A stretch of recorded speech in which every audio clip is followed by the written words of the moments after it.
welcome to the Karen Kenney Show. This is the place where we take a no bullshit look at life's little lessons. Here, together, we find the spiritual glory in even the most wicked hard story. This is a journey from fear back to love and how we can find our greatest strength and happiness in some of the most unlikely places. I believe that if you're willing to change your mind, you can totally change your life. So, are you ready to rewrite your story and choose to live free? Let's do this.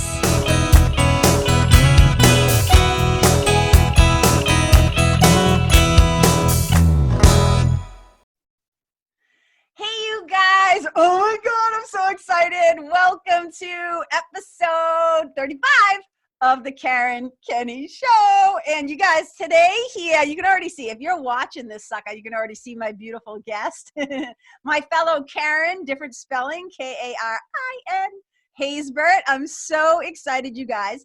If you listen to the show, you know that I do almost all of my shows solo. Once a month, I bring on somebody that I can love. Like, that's basically the criteria. Are they doing something cool in the world? Do I dig them? Do I love them? And, do I respect them? And if you hit that criteria, I'm like, let's go. And I love Karen so much. So I'm going to do the official bio read first so you guys can get so she can self-represent. Then I'm going to tell you a little bit about my thoughts about her. And then I'm going to let her talk for herself. So that's the plan. All right. So Karin Haysbert is a queen reigning on her throne. Come on, as soon as you hear that, don't you want to know my friend? Isn't that wicked cool? She's an inspirational speaker and divine love and life strategist to rising queens worldwide.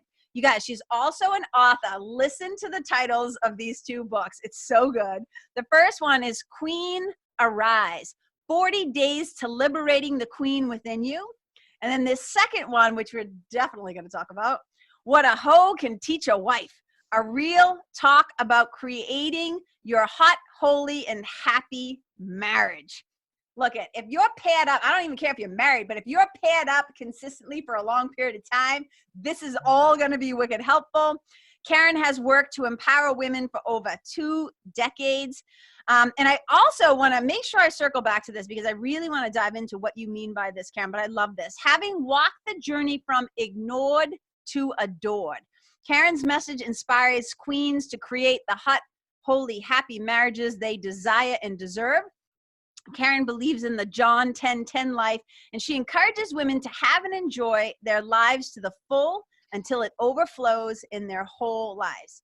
So through her speaking and her masterclasses and her mentoring programs, Karen has impacted women with a message of clarity, confidence, and courage that inspires queens to bring forth their dreams and to fully stand in their divine creative power.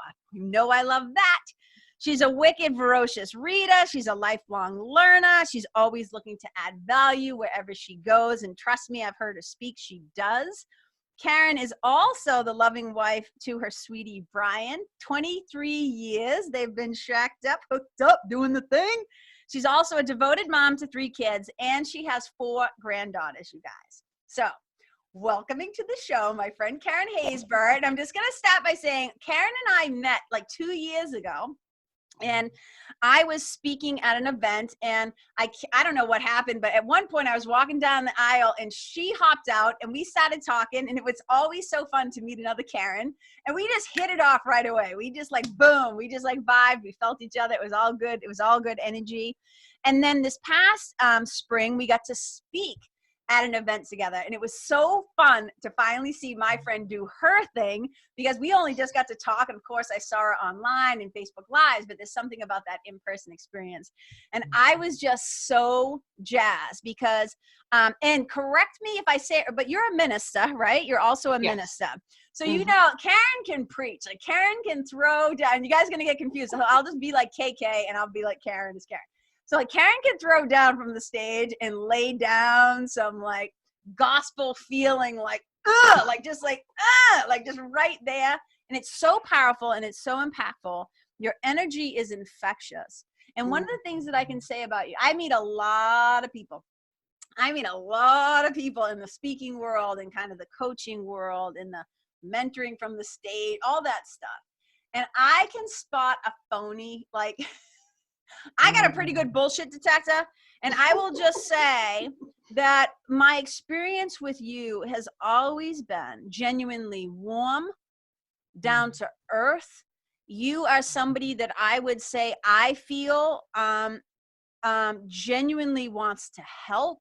Like you're a helper. You have a servant's hat. And I love that. And I'm so fascinated. One of the things I want to start with, I'm going to let you speak in 1 second, but one of the things I definitely want to tap into, because I remember having this conversation with you about this second book, you know, the What a Hoe Can Teach a Wife, and how that must have been like when that individual curriculum came through, from whether you say God, source, Jesus, spiritual team, I never care what people call it. You must have been a little hesitant, right? You're like, shit. Not only are you a minister, you're a minister's kid, right? Coming from a Christian background or whatever. So like, I definitely want to tap into what that experience was like when you got that message and you're like, oh, I got to go preach this. Like, this is on the agenda for me now. Like that would be intense. But just take a moment, Karen, say hi to everybody and welcome to the show. Well, thank you. Thank you. Thank you. I am so excited and so delighted to be here with you. As you said, we met 2 years ago over at Amber Lillystrom's Ignite Your Soul. Shout out to Amber. Love, love Amber. And when you spoke, Karen, it just gripped my soul. I mean, I'm a crier anyway. Like I was almost like holding back tears just listening to you talk right there. And I was just like, oh my God, like you are so powerful and authentic and real.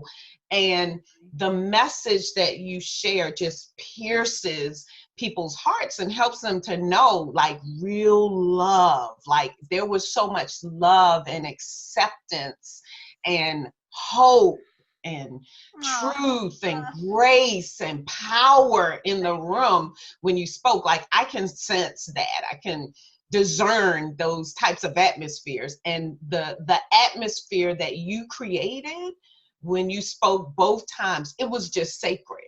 It really, really was. And so that's why I sort of jumped out of into the aisle and wrestled you. Like, hey, my name is Karen too. Oh my God. I was like, oh my God, you were amazing. And so I just bow to the queen. Well, hey, I always say when people, you know, women, and it's not even deflecting, like that's been part of my work in this lifetime is to get better at, I'm really great at giving love, getting better at receiving love and just receiving compliments and just like allowing myself, you know, I always say this quote, but Rabindranath Tagore has a beautiful quote where he says, everything that belongs to you will come to you if you create the capacity to receive it. So I've been all about trying to create the capacity to receive that kind of flow of generosity and kindness. So thank you so much for that. But I often say to people who write to me and will say, you know, very generous and kind things to me, I always say, like from when we're little kids, it takes one to know one. And so I think that there's a certain kind of woman who can see another woman stand in her divine assignment. I always say I'm not up there standing on my own strength, right? Like I get up there, I'm like, oh my God, I've got to poop. I'm so anxious. I'm so nervous, whatever. But then when I remind myself, okay, I am one of God's assistants. I am one of God's teachers. I'm just here to be helpful. What would you have me say? What would you have me do? Where would you have me go? And I try to just get me out of the equation so that I can be a good servant or whatever. But I mean, so again, thank you for all your kind words. But I think what is so powerful about you is that there are other women that you meet who are also speakers or also call them spiritual teachers or in the coaching business. And there's always, not always, often an underlying like tension or competition, or you can just feel the silently sizing up and that's just not my game at all. That's not even remotely interesting to me. So when we met, I felt like, I was like, oh, like you said, the work that you do in helping women step into their queendom, into really being queens, like you celebrate other women's power. And you reflect back to them, their, like you said, their own grace, their own, what gifts, like all of it. So it was so refreshing. It was so nice to just genuinely be embraced and seen. Like you have a really great gift for seeing and be able to reflect back. So, there's a generosity of listening. Like there's so many layers to it. So I wanted to ask you, because I think we can all decipher, like in A Course in Miracles, we talk a lot about how everything only has the meaning that you assign to it. So something terrible can happen in a family, and you'll see how siblings, children will respond really differently based on the meaning they're assigning to whatever happened. So when you use the word queen, because I don't want to make assumptions, what do you mean by that? And kind of helping women like to liberate the queen within you. Can you talk a little bit about that, what that means to you, and why you're drawn to do or called to do this work? Well, you mentioned in terms of my background that I'm a PK, a preacher's kid. Both my parents are pastors, and that I'm a minister myself. And there's a passage in scripture that says that we are divine. It talks about us being divine royalty, right? Royal priesthood or priestesses, right? And so from that scripture, it was when I began to open my eyes more to the truth of who I am. I know that I am a child of God, but then I see myself as royalty. And I remember when years ago, my dad sent my mom, my sister, and I on a girls' trip. We went to Paris and went to London. And when I was there, I got some books of the royal family, and yeah, she's doing the queen wave right now for those of you who are listening and not watching. Exactly. So you're looking at these pictures of them, and I could say they look completely #unbothered. It's like, life is good. What I say happens. You know what I mean? They're not sitting saying, I wonder if I give this decree, if it's going to take place. They know that when they speak it forth, it's going to happen. That shit is non-negotiable. Exactly. And I brought those books and showed them to my daughters who were little then. Like, do you see this? See, I want you to understand that you are a royal priestess, that you are divine, your divinity in humanity. Dude, we speak the same language. I'm giving you double amen hands right now. You know what? You know what I mean? Because this is a thing, and even for wives, and we'll come back to the wife stuff, but for real, it's like we give up too much of our power. We don't realize that we are made in the image and likeness of God, the divine. And just like if you look at scripture, it says that God said, let there be, and there was. Like, we have that same ability. I laugh so hard. So there's a quote that I used to say, and it said that one of the worst things you can do is to make somebody forget that they are the daughter or the son of a king.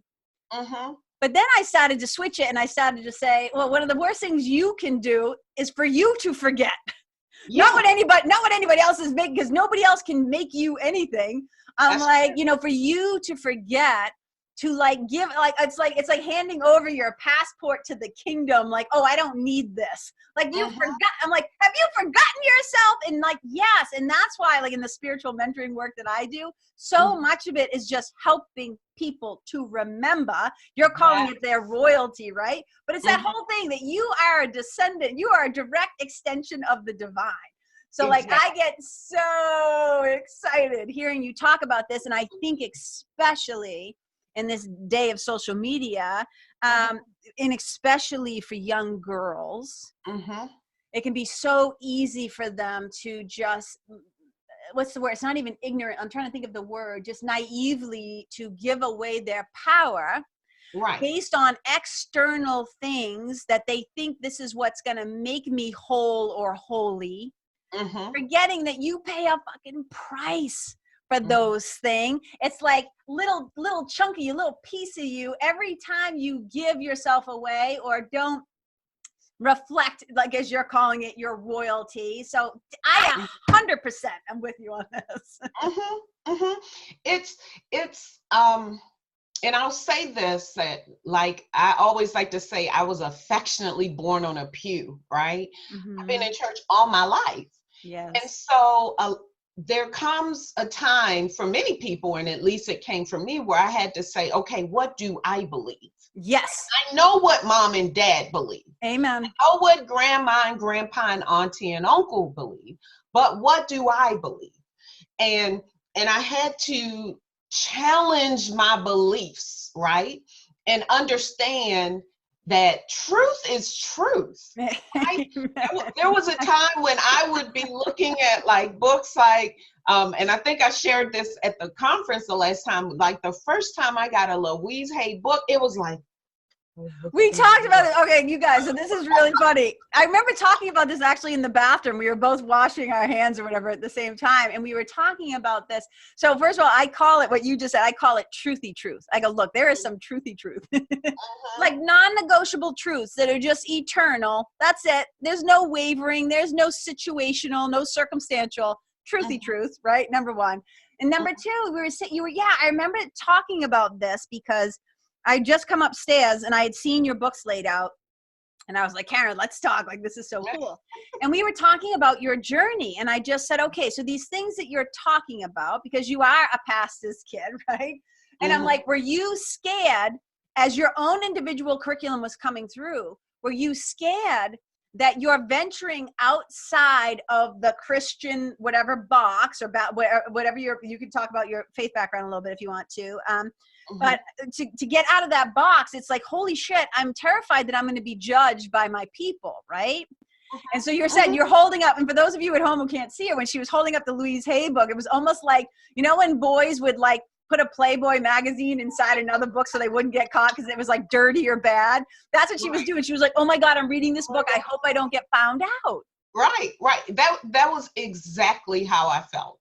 I was terrified, like, oh my God, am I doing something wrong? I was crossing out things in the book. Like every time it said universe, I was like, no, they mean God. Cross out universe to write God.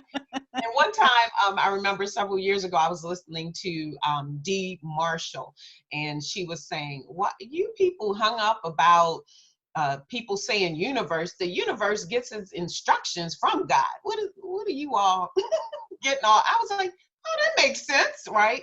But I was really, really scared. I remember my first mentor that I worked with, she was like, you know, sis, I have to tell you something.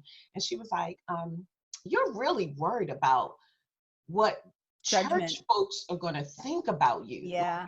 Really scared about that. I was like, well, I think I'm a little scared. She was like, no.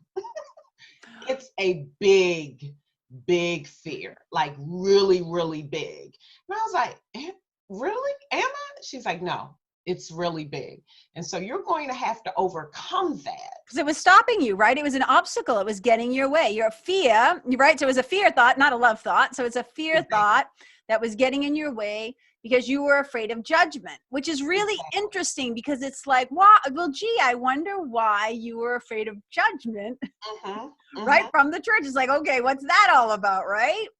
Right. And it's interesting because people want to say, like, a lot of times people say, I don't like church people because they're so judgmental. And so I was talking to one of my fellow believers, and I was like, church people are judgmental.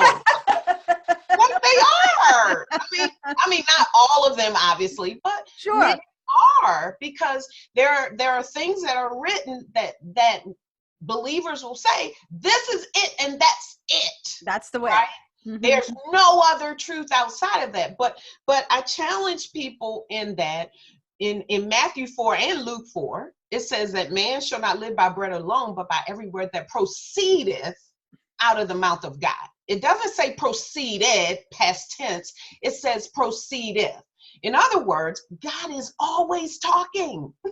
Dude, so in a course in miracles, we say it like, I'm paraphrasing, but it's like, God calls everyone. I always say God calls everyone, not everybody chooses to answer.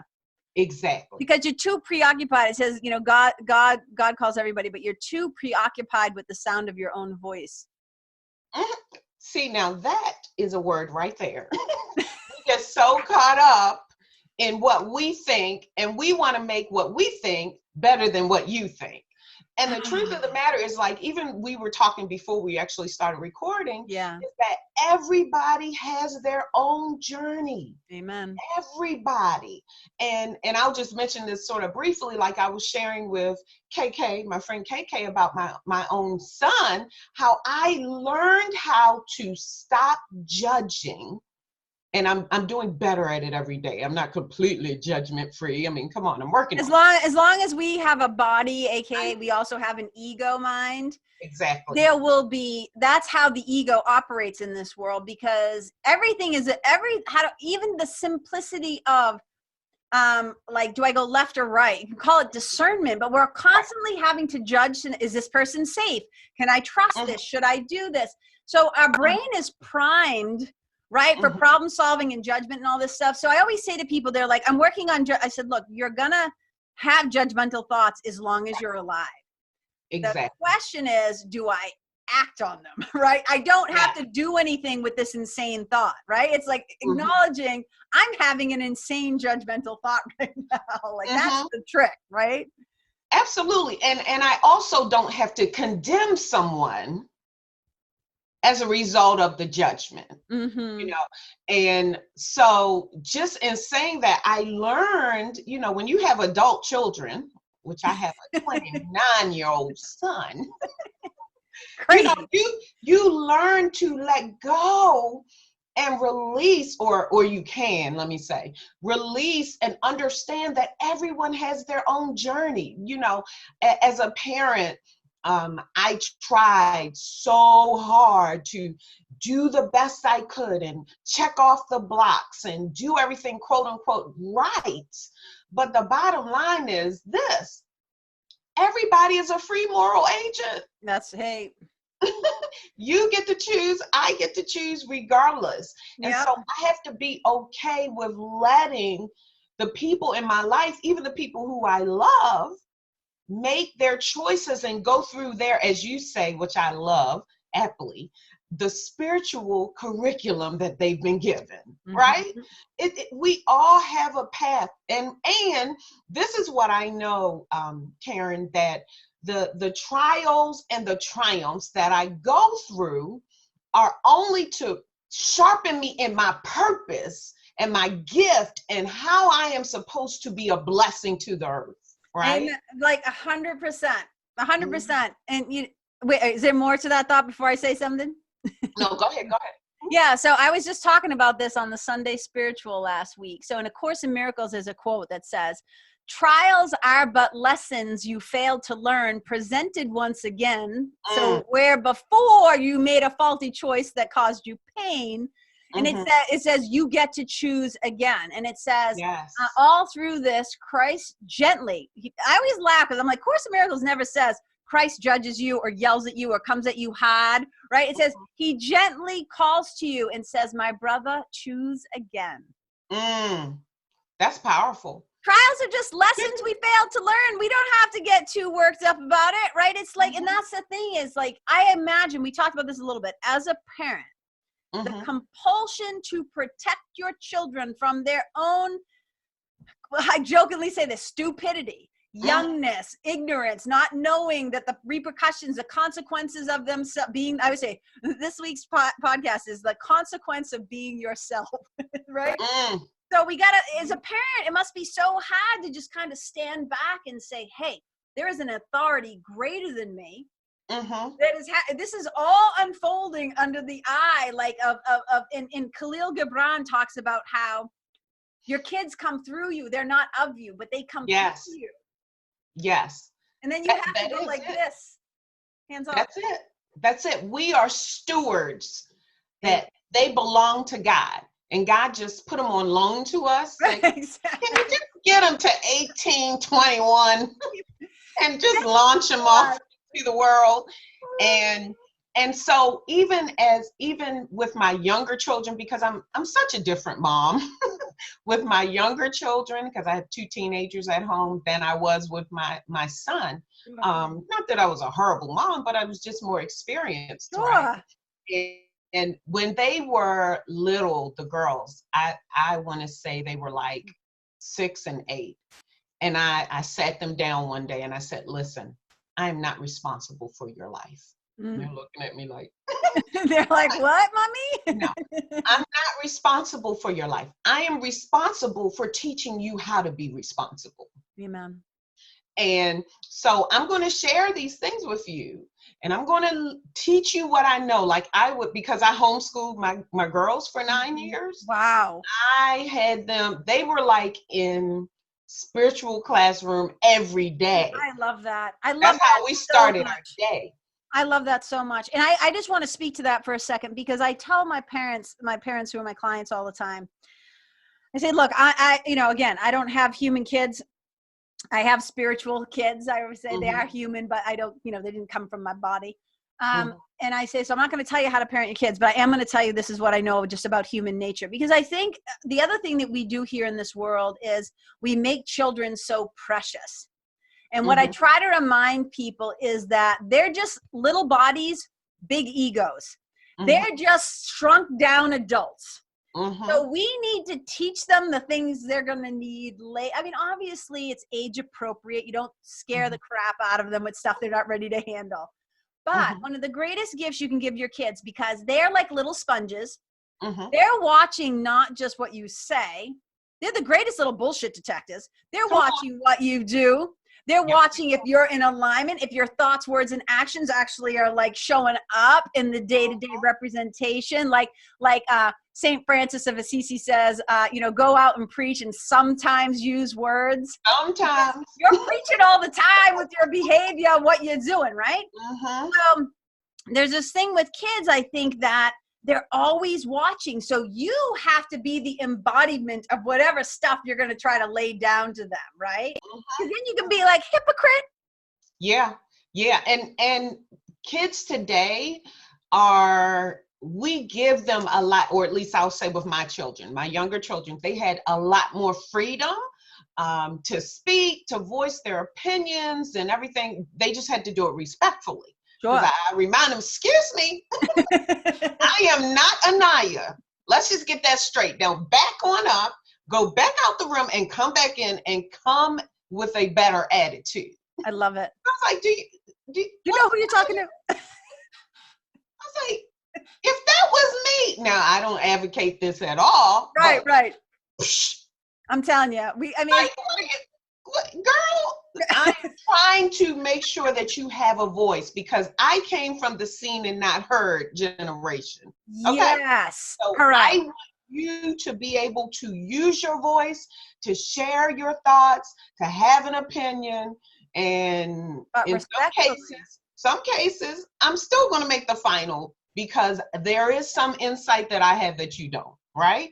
But I want to give them as much time and freedom to grow into their divine greatness with me, and take the falls and stumbles and, skin their knee and, clean it off and put a Band-Aid on and get back up and go again while they're home, so that they can be functioning adults in society, I do know. And I think that's the key, is not, like you said, you can't, you have to let them deal with the repercussions of the choices that they're making. And I just love that. It's not about like, oh, you don't get a voice, but it's just like, well, when we communicate in this house, we're going to do it with respect, absolutely, honesty, right? You know what I mean? Like, and I can imagine, like, you must be a really cool mom to have. Now, look, they might differ. They might have a different story, but being able to look at what you bring to the table. And I think that was my point. The other thing I wanted to say, one of the greatest gifts you can give your kids when they're younger, whether it's a straight on prayer practice, a traditional spiritual practice, a meditation practice, a contemplation practice, some sort of a devotional practice. Yes. Where they know, like you're saying your thing, like part of the work that you do is you help women. You're kind of like a little gauge or a marital GPS, right, for them as they're kind of navigating their relationships with their partners. And I often say, like, we have an inner GPS, which to me stands for God's pretty smart. I think one of the greatest things, thank you, honey. I think what's really great is how being able to give your children the awareness that there is an inner teacher within them. And whether you call that God, Jesus, the voice for God, Holy Spirit, I don't care what you call. I don't get hung up on the word of it, right? I just am like, I always say, I'm not attached to what you call it. I am unfortunately a little attached to you having some sort of relationship with it, with whatever it is. Right. Because I know people who have spiritual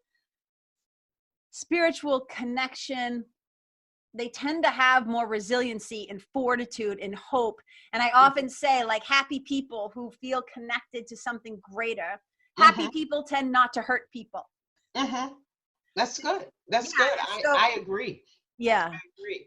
I think that what I've learned over the last several years as I've gone and ventured out and started to ask myself why and what do I believe, and what I've truly come to learn is that we are one, right? As much as we like to segment into different groups, I'm Protestant, I'm Baptist, I'm non-denominational, I don't believe in any religion, I'm, this or that. The truth is we are much more alike than we are different. And down on like a DNA cellular, molecular level, we're 90 some odd, whatever that statistic was that I read a while ago, exactly the same. Amen. But we tend to focus on that less than 10% that's different. Well, what if we pay more attention to how we are alike? That you really are my brother and my sister. Like sometimes I'll just walk through a day and just look at everyone and I'll just say in my mind, that's my brother. That's my sister. Oh, look at my sister, because I want to make sure that I'm keeping my mind and heart open, that everyone around me is someone who is a part of me and they deserve love.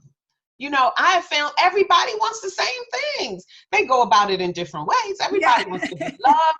They want to be accepted. They want to be heard. They want to be valued. They want to give love. Everybody wants like the same things. And if we would just focus on that and see how we can work together, the world would be a much different place instead of trying to tell someone, no, you shouldn't do. I mean, even and I could talk about church because I'm a church girl. Even in the church, did you get baptized in Jesus' name? Were you baptized in the Son and the Holy Ghost? Are we really having a discussion about that? Come on. I know. Well, I think the ego mind loves to debate. Separate. It loves to separate. It loves to divide, right? I'm like, it's like it loves to divide, not divine. It doesn't like to seek what is like. It doesn't go looking for the divine spark in everybody. It's always looking for like, because I believe this. I'm not saying it's the truth, but I believe all the ego really gives a shit about is being special. So we like to look at how we're different, even if it's to your fault. Like there are people who will try to be special through their sob story, through their victimization. Like the ego will either try to make you superior and grandiose, or it will try to make you inferior and super shitty. But you can have such a shitty story that's special, and you get a lot of attention for it, right? The attention is the thing. Yep, I know. So like, I'm attention horse. Just like I'm hearing you on so many levels, and I think it's so important. And I think it gets tricky because I know I've had these conversations about race with my friends of color about how, when I talk about like, if we're going to take that concept of we're all the same, right? Like all the spiritual traditions, I don't care how different they are, what country they come from, what they all agree on is unity and perfect oneness. That what we are is one with the divine. What we are is one with each other. There's no place where even the quantum physicists say there's really no place where I end and you begin. Okay. Right. So if we all share, what we share in common is the divine spark, looking underneath even the societal layers. And they'll often say to me, oh, Karen, that KK, that gets dangerous when you start trying to take people's heritage away. I'm like, I'm not trying to take anything away from anybody. But if we're going to take that concept of we're all one down to the nitty gritty, like you said, why aren't we focusing in the places where we have the same spiritual DNA? Do you know what I'm saying? Well, I think when it comes to race and culture, you can honor your heritage without dishonoring anyone else's, right? Because there was a reason why God made me the way that I am, right? With the experiences that I have. Exactly. And I don't take away from the fact that many people of color go through very, very difficult things all over the world and in the United States of America. However, this is how I see it. It was interesting. We were at an event for one of the schools that, well, actually it was a camp that one of my daughters went to. And they were doing like the poetry and then the poem was all about, yeah, no, it's so hard being Black in America and blah, blah, blah, blah. And I turned to my daughter at the end. I was like, no, that's not your story. No, and I'm not discounting other people's experience, but I'm not looking for that. So I don't expect to find that.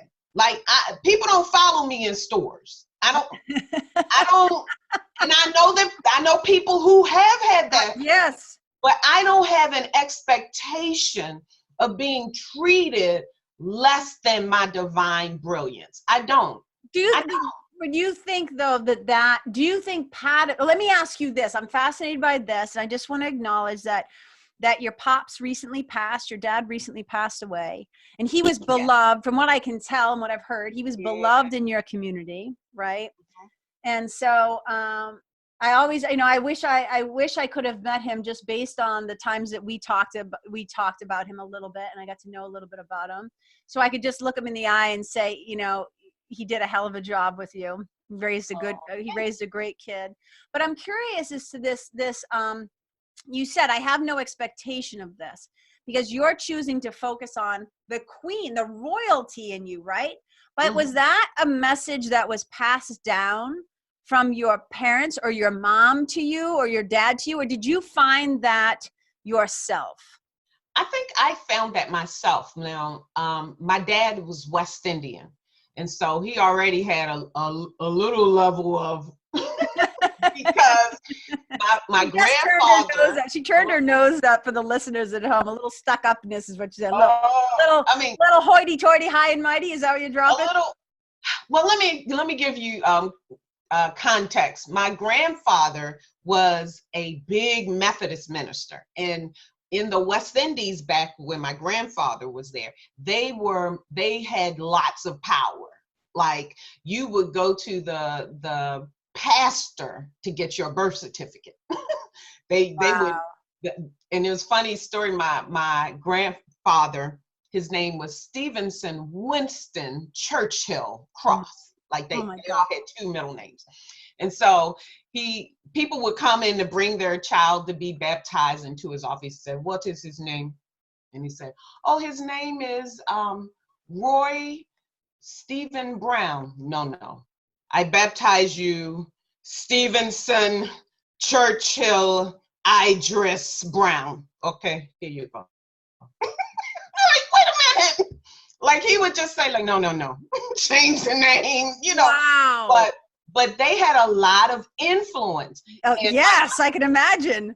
My father grew up with maids and cooks, which, is not necessarily a big deal in the West Indies, but, he was the preacher. Like my father got whoopings for being outside playing with other kids in his clothes. He was, my grandfather was like, those common kids, like, what are you doing? Fascinating. So he came over here like taken care of, sort of, to a certain degree. They immigrated here because my grandfather wanted them to get the best education.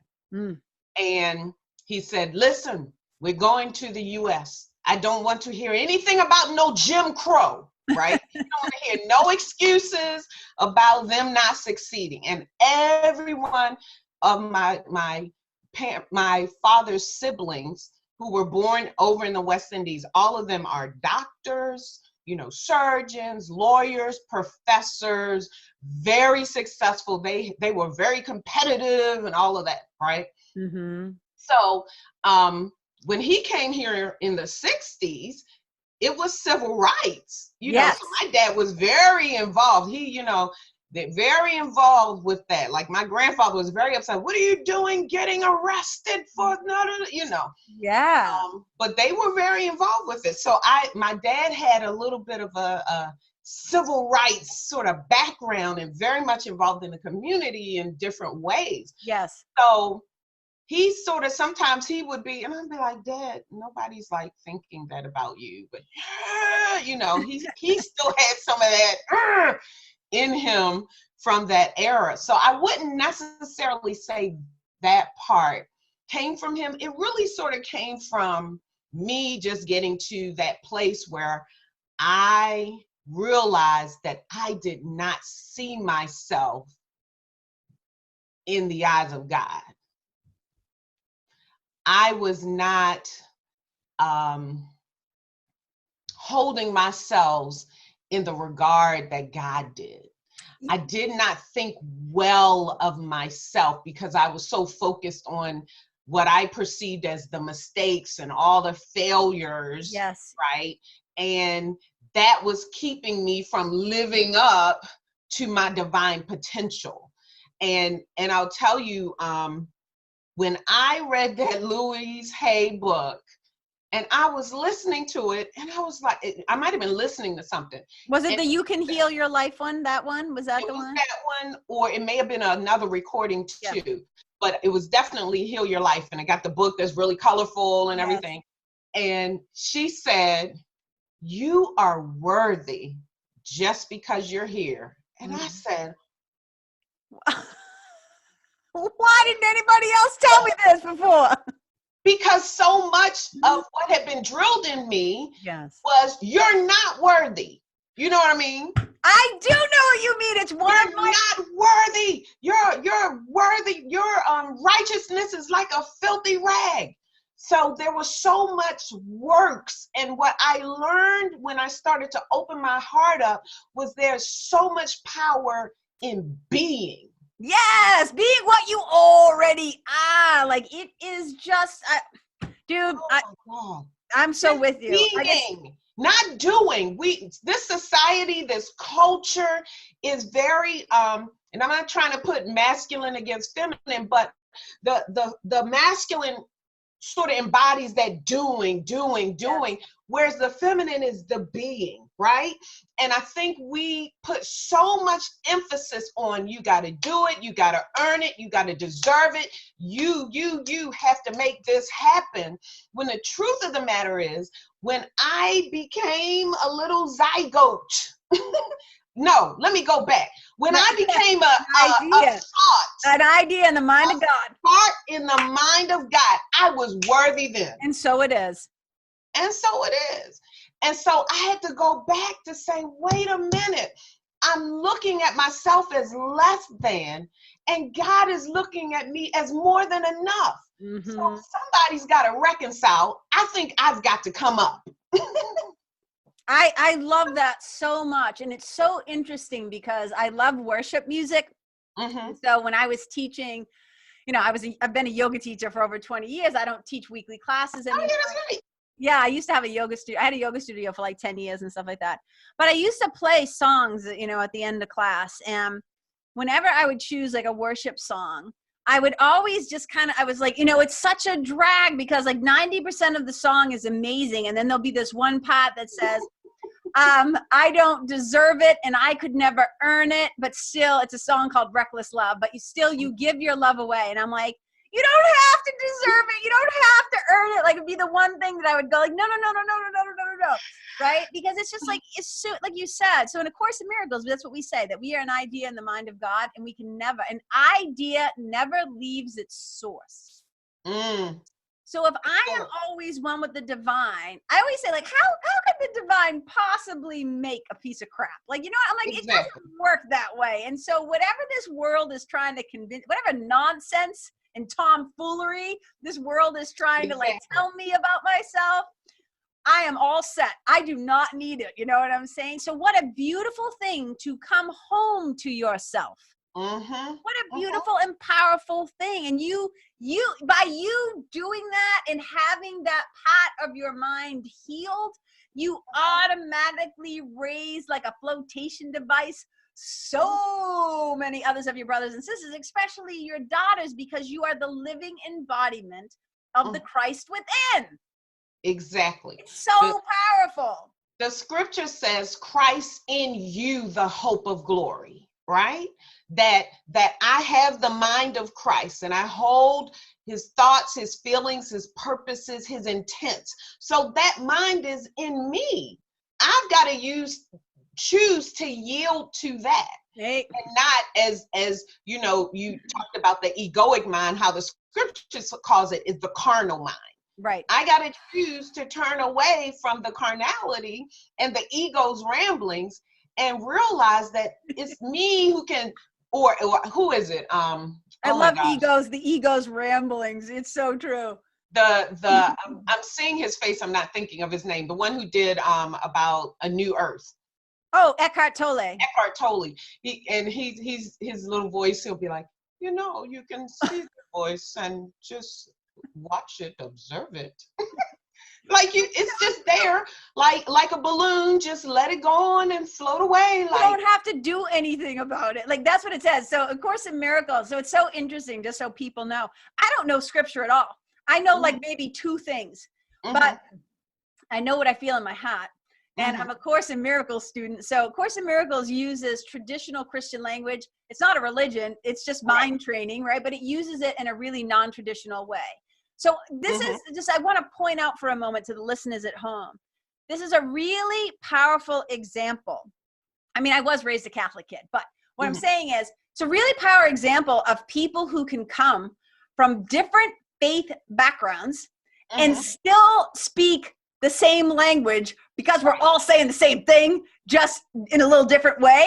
But if you drop the need to be right, do you see? It's like it's so symbiotic, and I just want people to recognize this. Like that's why I don't get hung up. Like if somebody's talking about Judaism, or I'm always like, so what do you guys believe? Like what's that about? Because I'm so curious. Because there's so many pathways, don't you think? I do, and one thing that I've come to realize is that religion, in my opinion, is man's attempt to get to know God.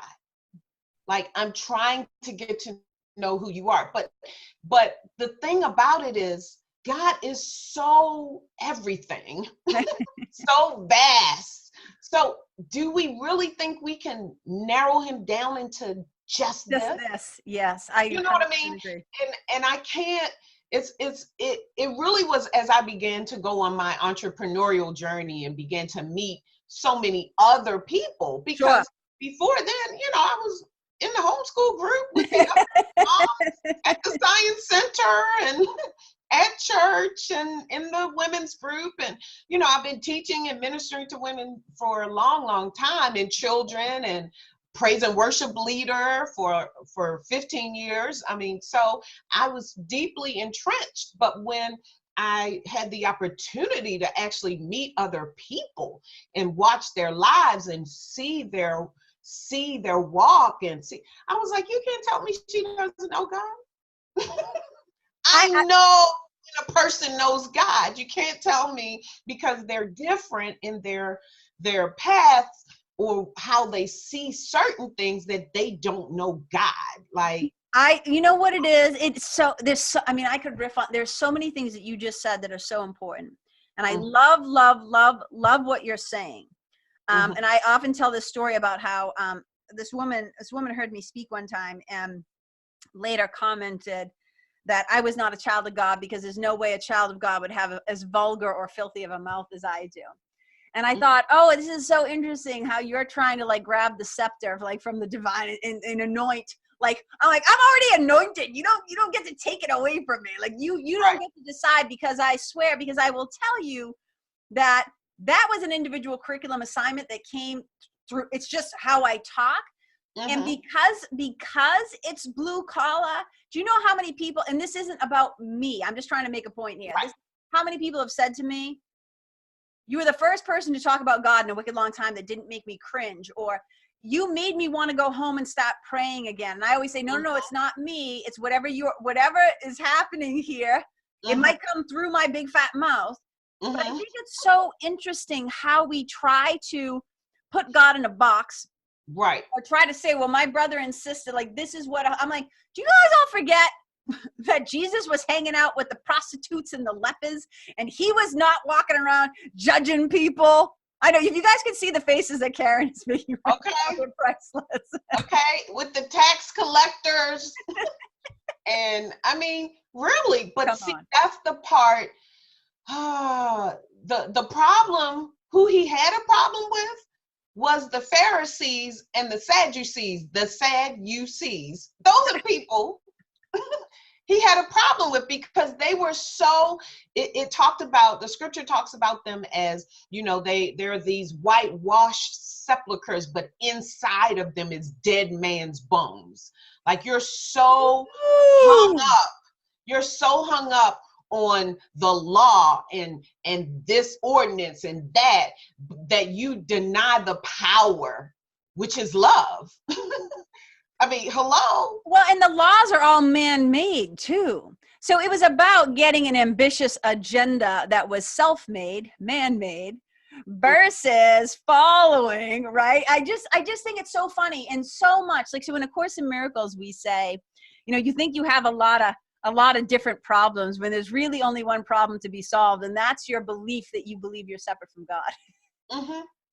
And that's true.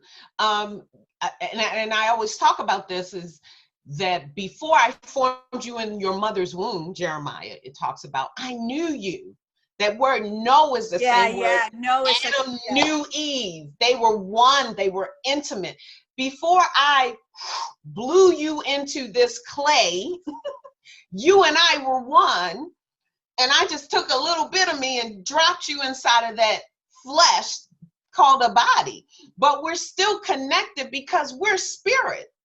You and I, we are looking through these windows called eyes. Like, this is not me. This is I know, the body that I'm. It's like I call it the meat puppet, right? It's just like my meditation teacher, Eknath he's dead, but he was Indian. He used to say, I have a fine tan jacket, and when it gets worn out, I'll have to retire the jacket. And he says, and I also have another fine brown jacket that will also have to be retired at some point. But he says, the body dies, we do not. What we are is eternal, right? So when you say that, like I just think that, let me ask you this, a very honest question. Don't you find that having a connection to, or faith in, or relationship with, however you want to say it, with the divine, has made navigating this human experience, I don't know if I want to say the word easier, because I don't want to put words in your mouth, but haven't you found the bedrock of building your house on rock rather than the shifting sands, or I would even call it the quicksand of the ego world and all that stuff? Don't you find, this is why I so encourage my clients, and I want to talk a little bit about the work you do also too with your clients, but I just find, like, getting something, Ashwaran calls it putting in internal stabilizers. Don't you feel like that has been so helpful to you? Faith, or whatever you want to call it? Absolutely. And one word that came up earlier in our conversation was hope. I have an eternal hope that all things are working together for my good. Like, this is going to work together for my good. It may not feel good right now. It may not even look good. I may not even know what is going on. Like, what is happening right now? It's going to be good, because my life is guided. My steps are ordered. And I have a voice that's on the inside of me saying, go this way. Go this way.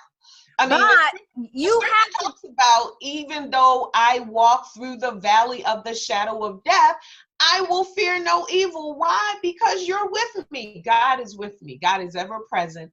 So I have no need to fear. So when fear starts to grip my heart, I need to remind myself. I think I posted something. Oh, I think I posted about that today.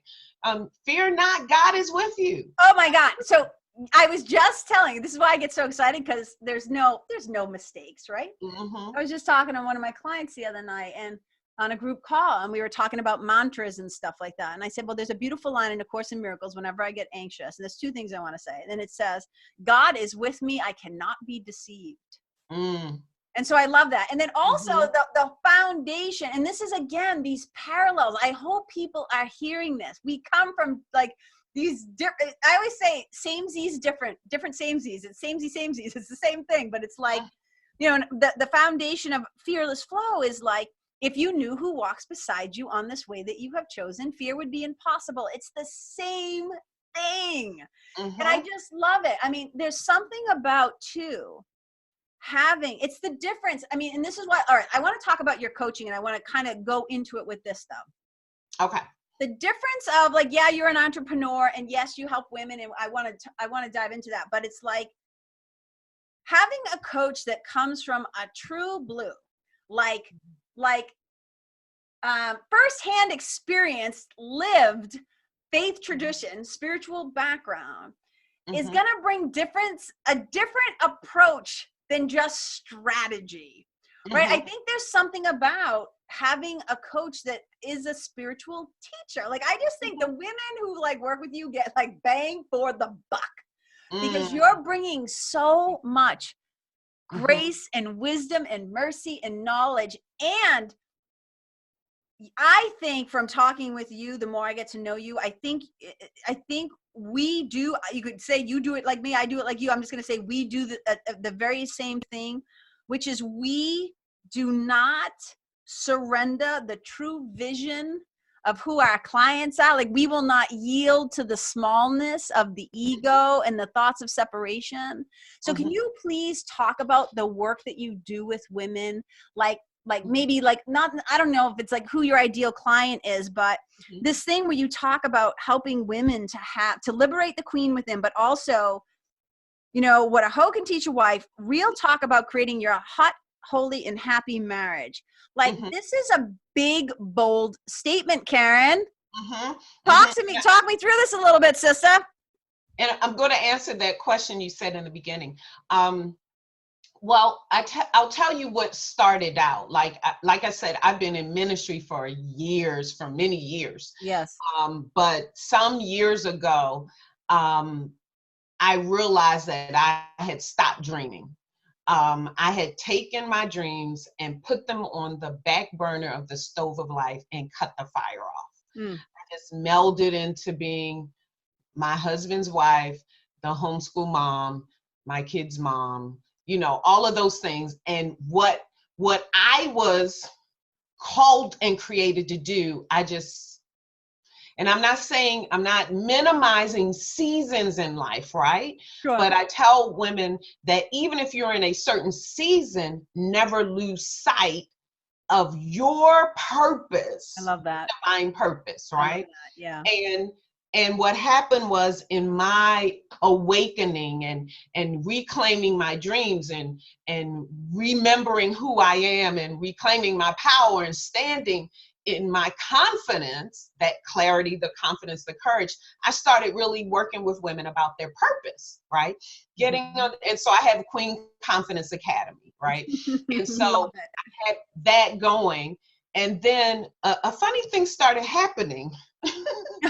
The women tell us, Karen, what was it? The funny thing, the women who I was working with kept asking me marriage questions. And I'm like, okay, God, what's going on? And then someone said, I want you to speak at my wife's conference.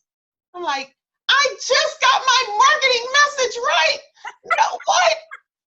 No. Don't mess with my profitable marketing message. I I'm just trying to get this copy together.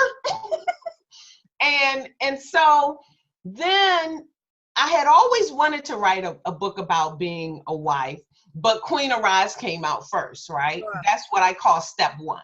That's you, self-love, self-forgiveness, healing the inner princess so that the queen can arise, so you can stand firmly in your power. Mm-hmm. So I say the best thing that you can do for your marriage, wife, is to be your best self.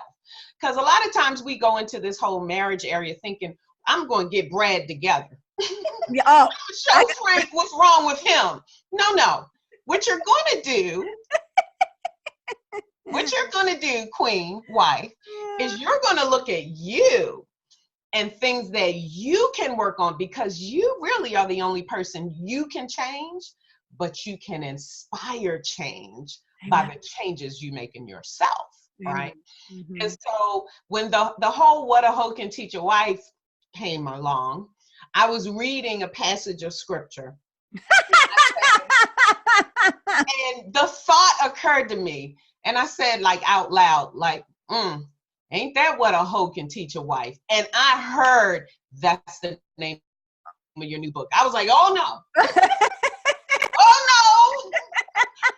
It took like, honestly, this was not my best hear and obey moment. It took me like 2 years before I let that book come out. Yeah, you told me, you were just like, nope, not today, Jesus, not happening. No, can we call it how to have a whatever marriage? You know, I was just like, church folks are going to crucify me. And the interesting thing was, I thought I was over that being worried about church folks, but I clearly was not.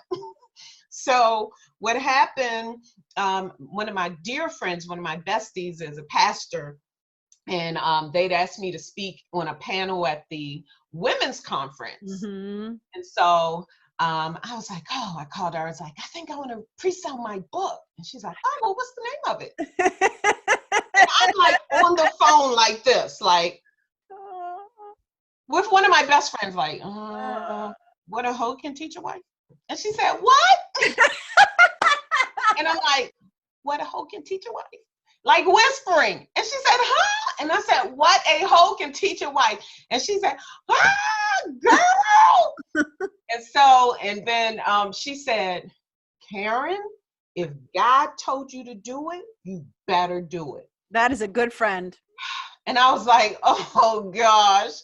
So I called my book designer, look, do me up a mock-up, just an ebook cover. I'm going to pre-sell this book. I had nothing. Do you hear me?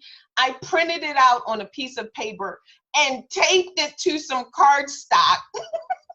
I love it. Put it on the table, thinking like, oh, so I'm on the panel. It has nothing to do with marriage. It was talking about actually had everything to do with what I needed to do. We were talking about being brave. Yes. Women of God.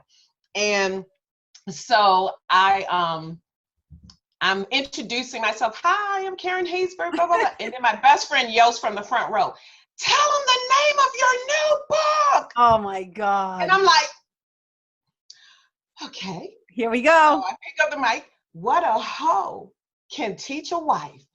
500 church women go, oh, like clutch pearls. I'm like, real talk, like I actually forgot the subtitle because I had not expected, and then I just laughed till I could remember it. And I was like, oh, Lord, yeah. tell me the name of the book. What's in my book again? Real talk about creating your hot, holy, and happy marriage. And they're like, yeah. So we're doing the whole panel. At the end of the panel, I go over like, oh, let me go over to my table, see if anybody's there. Karen, they were lined up. Yes. I've never, to this day, worked that hard in an event. Confirmation. So more books in that pre-order in 2 days than my first book for 3 months. I mean, and I had written nothing at that point. It was in me, but I hadn't written it down. Mm-hmm. At that point, I knew. I was like, okay, God, I think you're onto something. Yeah, you think God had a good idea there? I think you're onto something. So that's when I became more bold about, I got to get out of me what it is that God put in me. And the other thing was, I was at a conference, and it was a speakers conference. And so they had coaches that were there, you know, hey, trying to get you into their program. Sure. So the coach that I met with, I was telling him, oh, I need help with my marketing and my funnel and and all these things. I rolled up, and he said, no, that's not it at all. And I was like, it's not? And he's like, no. He said, let me tell you this. You have not owned this message yet. Mm-hmm. And I was like, he said, I was just talking to a woman yesterday. Her mom wrote a book, and her mom passed away. And now they are trying to push their mom's book. He said, do not do it so that now your children have to push this message. Mm-hmm. God put it in you. You get out there and push this message. And I was like, and that was it. From that day, like the fear was gone. Yes. The commitment to it was in. And I was just like, that's it. Hey, I got to go. Like, if it's not for you, it's not for you. But right. Your tribe loves your vibe, right? So if you don't feel me, that's okay. So what I do now is I work with women one-on-one, and it could be in the area of their purpose and standing in their what they're called and created to do. That's with my Queen Confidence Academy.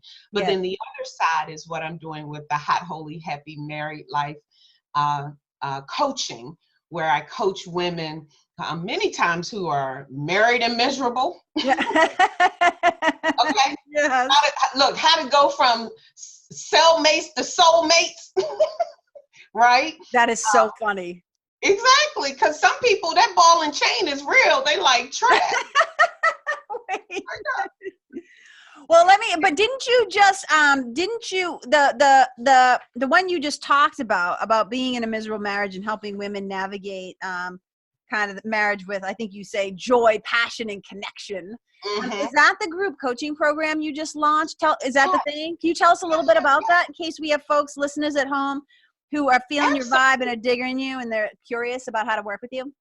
Absolutely. So I just recently, it's actually a pilot project that I'm doing. Awesome. I am actually giving to this small group of wives exactly what I give to my one-on-one clients, but it's in sort of a rapid implementation type of a program. So for 90 days, we're going all in on creating your hot, holy, happy marriage. Love it. And it's starting like in the next week. We're going to be starting. So I'm really excited about it. Just the women, the vibe, their expectation, their anticipation, their hearts are open. And those are the women that I love to work with, like that they know that there's more, right? What happened with me was that I was that married and miserable wife.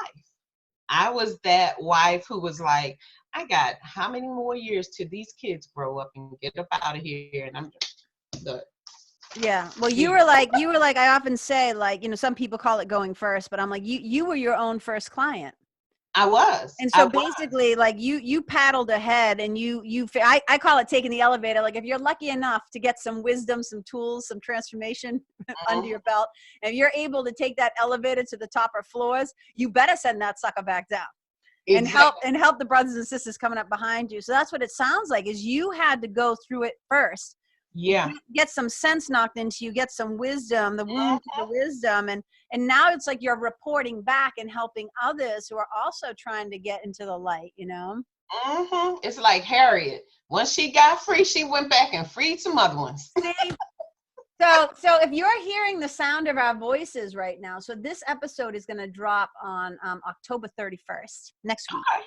And so folks who are listening, if you're interested in that program, what she's saying is it literally, this isn't like something that I recorded and I'm releasing like 2 months from now. So when she says like, hey, it just started, like it is just starting orientation, like it is not too late. If you can hear the sound of my voice and it's resonating with your heart and your curiosity is piqued, it is not too late to hook up with my girl, Karen.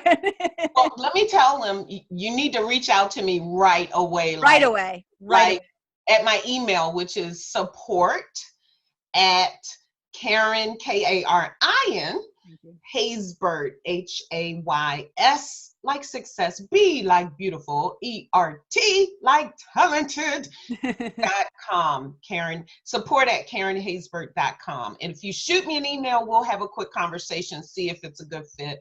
But yeah, we are going to go through all of those different areas, your intimacy, your connection, your getting your friend back, and building, breaking down those walls, and building compassion, and just, it's communication, of course, you know, it's going to be such a blast. Dude, I love it. I love it so much. And so, you guys, like I said, if it's calling to your heart, don't delay. Get right on it, because you don't want to miss out.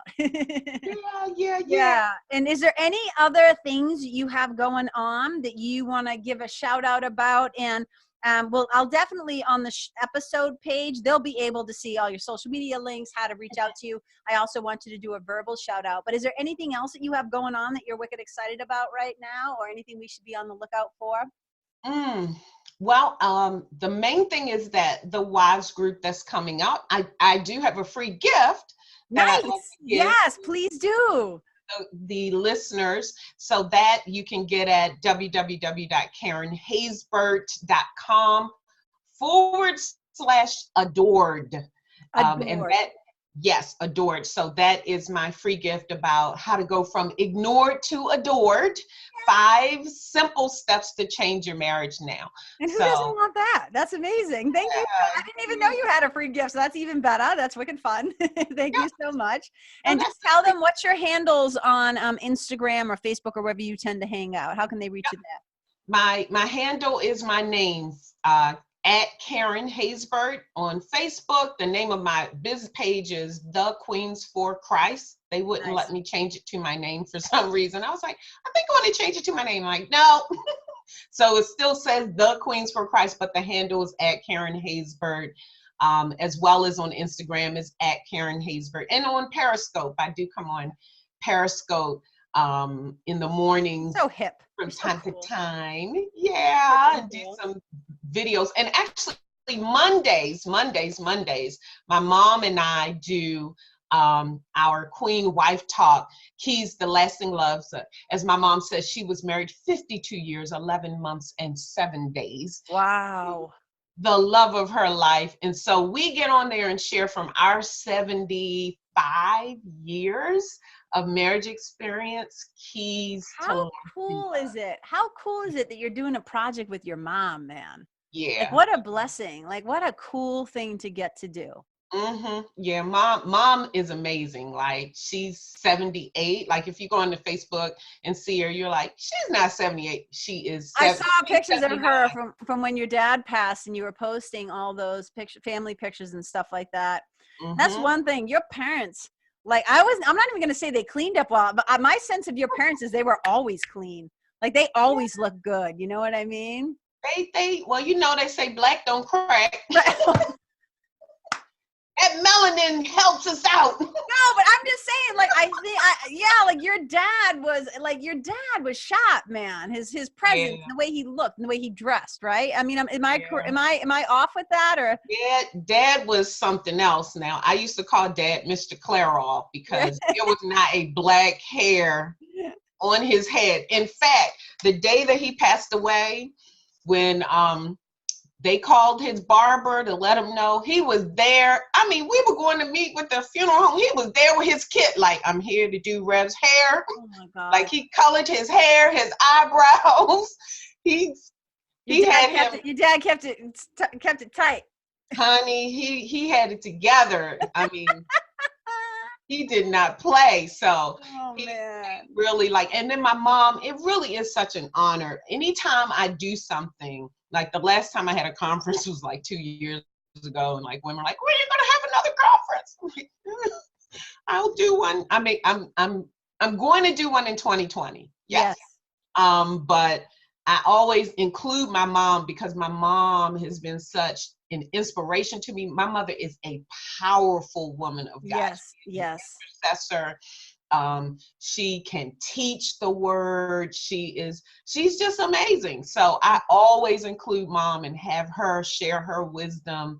And mom is going to be popping in with some bonus sessions. Oh, right on. In the wives group. Dude. She's gonna jump in and do some things too. So when I say like this pilot project is so amazing, I'm just and myself. Yeah, dude, I hear you. You're like, and that's what I say. I try to create things that I would want to take and that I would want to participate in. I don't want anything, and that's the thing, like. I think you're like, again, I never want to speak for you, but I think you're like me in that, like, you infuse your whole self into your offerings, into what you're bringing to the table. You know what I mean? Absolutely. And so, and we all know, we don't know, we don't know when the last exhale is coming. We don't know how much time we have left. So with the time that we have, it's like, why half-ass anything? Like, go all in. And you are a person who goes in full spirit. You know what I'm saying? And so I appreciate that about you so much. Yeah. Thank you so much for being on the show. It was really fun. I could talk to you all day long. It's no brainer. I'm like, I got to end it at some point. It's like, my sweetie and I have an artist date tonight. And I'm like, I got to go start getting ready. But it was such a pleasure to spend this time with you and to introduce you to my listeners. And I know they're going to love you just as much as I do. And just thank you for taking time, because I know when you're an entrepreneur and you're launching something new and offering something new and inviting people into community with you, it takes a lot. So for you to take time out of your very busy life to spend a little time with us means so much to me. And I love you so much. I felt like as soon as we met, and that's genuine, like that's legit. As soon as we met, I felt a kinship with you. And I just felt like how lucky I was to have our paths cross, that we could find each other in this lifetime. Thank you to that whole connection of amazing women that we've now all come across and Amber's events and stuff. So just thank you so much for being you, and thank you for showing up in your royalty and in your queenness and just really representing and it's beyond the divine feminine, but there's a divine feminine in you, where there's a wholeness and a holiness to you that I really respect and love and admire. So thank you for being my friend and for being on the show. And I'm just so excited. I can't wait to get this out to everybody. So thank you, my friend. Yay. Thank you. I so appreciate you. And anytime. Okay. All right, you guys, thank you so much for tuning in. If you've been listening or watching on YouTube, however you're joining us today, we so appreciate you. As I always say, I see you, I hear you, I feel you, I celebrate you, I appreciate you. Wherever you go, may you be a blessing. And if you listen to this episode and you know somebody who could benefit from this conversation, please, you guys, please share it with somebody that you love too. Okay, thanks so much. Bye.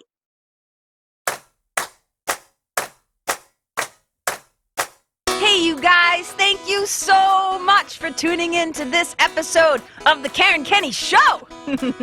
I super duper appreciate your time, friendship, and support.